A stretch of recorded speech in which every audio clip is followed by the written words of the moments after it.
2 বছরের চক্রবৃদ্ধি সুদ ও সরল সুদের পার্থক্য 20 টাকা। 20 টাকা। সুদের হার 20% হলে আসলের পরিমাণ কত? তাহলে কি করতে হবে, এই অঙ্কগুলো যখন দিবে আমাকে কি করতে হবে, এই আমাকে সুদের হারটার উপরে ফোকাস রাখতে হবে এবং এটাকে বর্গ করে দিতে হবে। তাহলে 20 20 কত হবে? 400 হবে। এর কি হবে, ডান দিক থেকে দুটো ঘর আগে দশমিক বসিয়ে দিতে হবে। সমানই কত হবে, সুদের পার্থক্যটা হবে মানে কত? 20 টাকা। আর আমাকে কি করতে বলেছে, আসল। আসল মানে কত? আমার 100%, মানে 100 সমান কত বের করতে হবে। তাহলে দেখো এই দশমিকের পরে শূন্যের কোনো দাম নেই, মানে এটা কি 4ই থাকবে। তাহলে 4 5 20, তাহলে কত হবে? 5-এর পিছনে 5-এর পরে কটা? দুটো শূন্য, মানে 500 টাকা। কত টাকার 5% হলে 2 বছরের চক্রবৃদ্ধি ও সরল সুদের পার্থক্য 25 টাকা।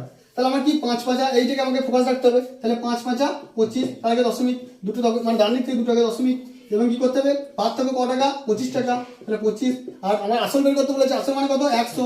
তাহলে এটা হয়ে গেল 25 টাকা। এটা কি করবো, একের পিঠে দুটো শূন্য দশমিক তুলে, তাহলে কি হবে, 25 25 কেটে যাবে, তাহলে কত হবে? 10,000। একের পিঠে কত শূন্য, এই দুটো শূন্য এই দুটো শূন্য, মানে 10,000 টাকা মাত্র। এবার এইটা দেখো, এখানে দেখো আসল দেওয়া আছে, এখানে সুদের পার্থক্য করে দেওয়া নেই। আর আসল মানে কত জানি আমরা? 100। আসল মানে কত? 100 হবে। তাহলে দেখো কি বলেছে, এবার আমাকে ধরতে হবে 100 সমানে কত? 100 সমানই 2500।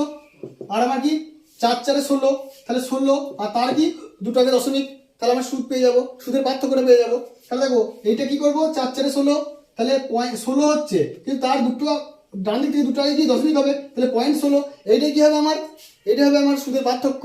তাহলে 100 সমান আমার 2500, 0.16 সমান কত? তাহলে এইটা দশমিক তুলে এখানে 100 আসবে, এই দুটো শূন্য কেটে দিলাম। তাহলে তো 25 থেকে 25, 25 4 100, 4 4 16, তাহলে কত হচ্ছে আমার সুদের পার্থক্য? কত টাকা? 4 টাকা। আসল বলে দিচ্ছি, আসল বলে কি হবে, 100 সমান আসল। তাহলে 100 সমান কত হবে আমার? 100 সমান আমার 20,000। তাই তো 100 সমান কত? 20,000। আর আমার এইটা কি করতে হবে, বড় করতে হবে। তাহলে 5 5 কত হবে? 25, দুটো আগে দশমিক, তাহলে কি করবো, এই দশমিকটা এখানে, এইটা দুটো শূন্য দশমিক তোলার জন্য, তাহলে এই দুটো শূন্য এই দুটো শূন্য কেটে গেল, এই দুটো শূন্য এই দুটো শূন্য কেটে গেল, 25 দিয়ে কত হলো? 50 টাকা। তাহলে কত হলো আমার পার্থক্য? 50 টাকা।